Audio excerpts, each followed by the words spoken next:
Tech police forum එකත් එක්ක එකතු වෙච්ච ඔබ සියලුම දෙනා සාදරයෙන් පිළිගන්නවා. අපි මේ වීඩියෝ එක කරන්න හිතුවේ සුවිශේෂී කාරණාවක් නිසා. පහුගිය සතිය, ඒ කියන්නේ අප්‍රේල් 14 වෙනිදායින් පටන් ගත්ත සතිය ගත්තොත් එහෙම ලෝකයේ සිද්ධ වුණා සුවිශේෂී කාරණා දෙකක්. ලංකාවට සෑහෙන්න දේවල් මේ කාරණා දෙකෙන් ඉගෙන ගන්න පුළුවන්. ඒ ප්‍රවෘත්ති දෙකෙන් ඉගෙන ගන්න පුළුවන්. මොකද්ද මේ ප්‍රවෘත්ති දෙකෙන් පළවෙනි ප්‍රවෘත්ති?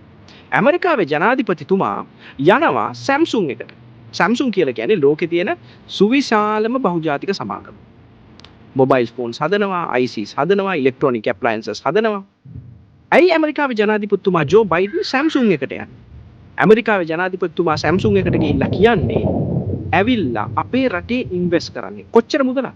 ඩොලර් බිලියන 40ක් ඉන්වෙස්ට් කරන්න කියලා Samsung එකට ආරාධනා කරා. මොකද්ද මේකෙන් අපිට ඉගෙන ගන්න තියෙන්නේ රටක් විදියට? ඒක ගැන අපි පොඩ්ඩක් පස්සේ කතා කරමු. දෙවනි ප්‍රවෘත්තිය ගැන කතා බහ කරමු. වියට්නාමයේ ජනාධිපතිතුමා ටිම් කුක්ට ආරාධනා කරනවා එන්න වියට්නාමයට ඇවිල්ලා වියට්නාම ඉන්වෙස්ට් කරන්න. මේක තමයි දෙවනි ප්‍රවෘත්තිය. එතකොට පළවෙනි ප්‍රවෘත්තිය මොකද්ද?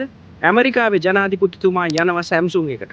ගිහිල්ලා කියනවා ඇමරිකාවට ඇවිල්ලා බිලියන 40ක් ඉන්වෙස්ට් කරන්න අපි ඒකට උදව් කරන්නම් කියලා. දෙවනි ප්‍රවෘත්තිය මොකද්ද? වියට්නාමයේ අගමැතිතුමා ආරාධනා කරනවා ටිම් කුක්ට Apple එකේ CEOට ඇවිල්ලා වියට්නාම ඉන්වෙස්ට් කරන්න කියලා. එතකොට මේකෙන් ලංකාවට ඉගෙන ගන්න තියෙන්නේ මොකක්ද? ලංකාවට ඉගෙන ගන්න තියෙනවා බොහෝ දේවල්. ඕනම රජයක ප්‍රධානම වගකීමක් තමයි ජොබ් ක්‍රියේෂන් කියන එක. ලෝකේ ඇත්තටම දේශපාලන නායකයෝ බැලුවොත් එහෙම උදාහරණයක් විදිහට ගත්තොත් වියට්නාමයේ, ඇමරිකාව, ස්ලෝවේකියාව, පෝලන්තය, ඊට පස්සේ චීනය, තායිවානය, තායිලන්තය, පිලිපීනය, ජපානය වගේ රටවල් වල ගත්තොත් එහෙම මේ වෙනකොට ඉන්දියාව වගේ රටවල් වල ගත්තොත් එහෙම දේශපාලන නායකයෝ කරන්නේ ලෝකේ වටේ යනවා ගිහිල්ලා බහුජාතික සමාගම් වල ලොක්කො හම්බෙනවා. හම්බෙලා මොකද්ද කියන්නේ? එන්න අපේ රටට ඇවිල්ලා ඉන්වෙස්ට් කරන්න. ඒ වෙනුවෙන් ඕගොල්ලන්ට මොකක්ද ඕන කියලා දේශපාලන නායකයෝ මුළු ලෝකේ වටේම ගිහින් සාකච්ඡා කරනවා. ඔබ කවදද දැකලා තියෙන්නේ ලංකාවේ දේශපාලන නායකයෙක්, ලංකාවේ ඉහළ පෙළේ නිලධාරියෙක් බහුජාතික සමාගමක ඉහළ පෙළේ නිලධාරියෙක් හම්බෙලා කියනවා ලංකාවට ඇවිල්ලා ඉන්වෙස්ට් කරන්න කියලා? මම නම් ඇත්තටම ප්‍රවෘත්තියක් විදියට ඒ දේ කවදාවත් දැකලා නැහැ. මතක තියාගන්න. ලංකාව දියුණු රාජ්‍යයක් කිරීම සඳහා සියලුම වැඩ කරන ජනතාවට පෞද්ගලිකංශයේ ජොබ් ලබා දීම සඳහා වැඩපිළිවෙලක් තියෙනවා. ඒ සඳහා ඉන්වෙස්ට්මන්ට් ප්‍රොමෝෂන් කියන එක අතිශයින් වැදගත් කාරණාවක්.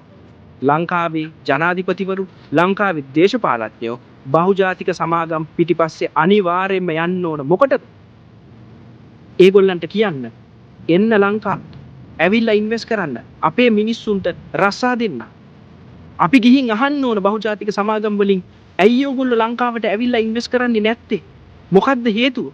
ඒ දේවල් ඉගෙනගෙන අන්නේ ඉන්වෙස්ට් කරන්න එන්නේ නැති හේතු සම්බන්ධව අපි වැඩිදුර සාකච්ඡා කරන්න ඕන. ඒ ප්‍රශ්න අපි ඇඩ්‍රස් කරන්න පටන් ගන්න. මෙන්න මේ දේ තමයි අර මං කලින් කිව්ව නිවුස් දෙකෙන් අපිට ඉගෙන ගන්න තියෙන්නේ. මේ වගේ හැම සතියකම ලංකාවේ මාධ්‍ය වලින් උණුප්පන්නේ නැති, හැබැයි ලංකාවට ඉතාමත් වැදගත් ප්‍රවෘත්ති සම්බන්ධව හැම වීක් එකකම හැම සතියකම වීඩියෝ එකක් ගෙනෙන්න ටෙක් පොලිසි ෆෝරම් එකේ අපි බලාපොරොත්තු වෙනවා. එහෙනම් මේ වීඩියෝ එකත් එක්ක ඔබ සියලුම දෙනා කොහොමවත් අමතක කරන්න එපා. මේ වීඩියෝ එකට ලයික් එකක් දාන්න. ඒ වගේම අපේ ටෙක් පොලිසි ෆෝරම් channel එක subscribe කරන්න. බොහොමත්ම ස්තුතියි. ආයි හම්බෙමු.